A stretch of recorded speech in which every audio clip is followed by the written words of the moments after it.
areas.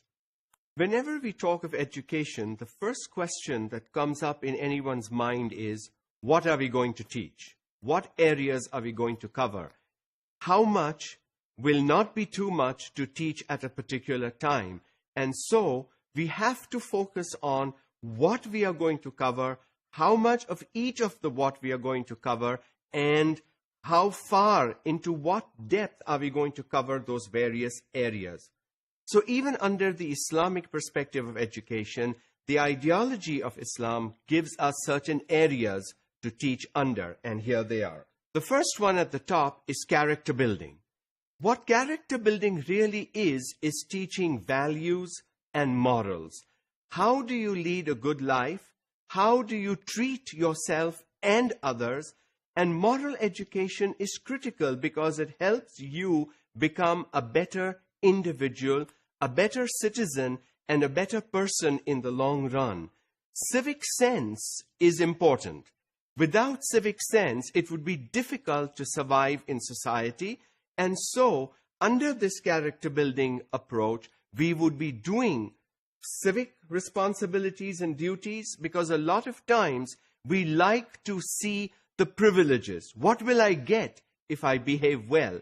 But what do I do to behave well? We don't want to answer. So if we want privileges, we should also be willing to look at duties and responsibilities. And that's what that teaches.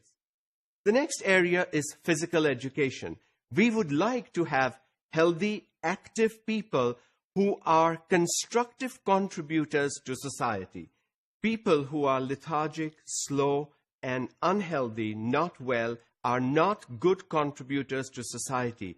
So if we want individuals to be living a healthy life, they will have to be physically fit. This encompasses sports, games, athletics, and any other physical activity that young people are involved in. What this also teaches them is cooperation, sharing, because a lot of sports and games are played as teams. Some sports are played as individual events, but most of them are not. And so there's a lot of good learning that happens here. Another thing that is focused under here is health. How do you live a nice, healthy life?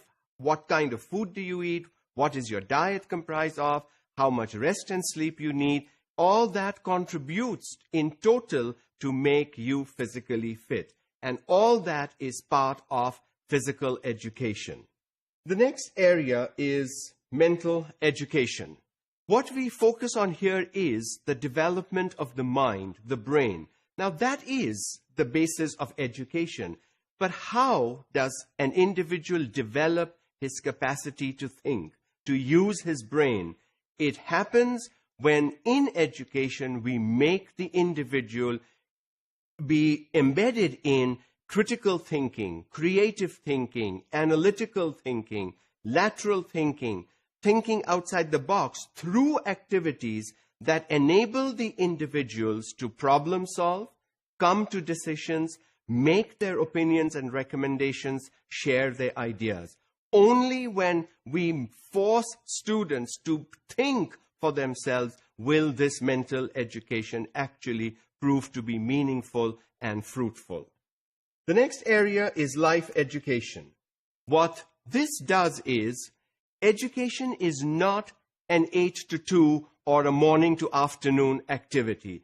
Education happens even outside the school and the classroom or the institute. It happens informally, it happens at home, it happens at gatherings, it happens in the marketplace. And so learning through those other informal experiences is also essential for young people. If you only limited education to what happens within a classroom, people wouldn't learn as much, because a classroom in its true sense is an artificial setting. Nowhere else do we put 40-some students in a room with an adult and expect something to happen. And so if learning for life has to happen, it should also happen outside the classroom and the school setting. The next area is social education. This is critical, especially in the 21st century. We cannot live on our own alone. we will not be able to survive, because we will not be able to do all and everything for ourselves. We need other people to help us live this life. And in that sense, social interaction is important. What this piece of education teaches is things like cooperation, tolerance, sharing, listening, not only thinking about yourself, but thinking about others around you, in your immediate family, in your community, in your society, in this entire world. And with the virtual world becoming more and more of a reality today, and the world shrinking to a global village scenario, I think it is more important for individuals today to be socially adept at how you interact with individuals in your own cultural setting and in other cultural settings. The other area is sex education, and what this is not in the sense of love and romance. This is in the sense of how do you deal with individuals of the opposite gender. When you're with your friends and you're all boys or all girls, you behave differently. But when you're in a mixed gathering, you behave differently, or at least you should behave differently. This is what sex education here should teach. How do you behave and interact with individuals of the opposite gender in a manner that is respectful, pleasant, tolerant, and shows that you care for one another. The last area is Muslim faith education, which really is religious education.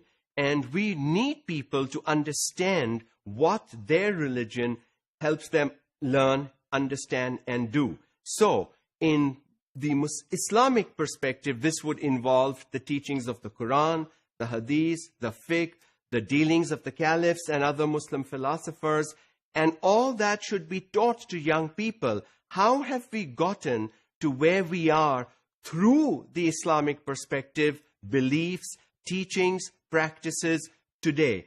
We are seen in the world as quite unpleasant, but that is not true. We are not unpleasant at all, and if we want the world to see the pleasant side of us, I think this is what we will have to teach young children to follow in the footsteps of what their religion teaches them. And in this case, it would be Islam.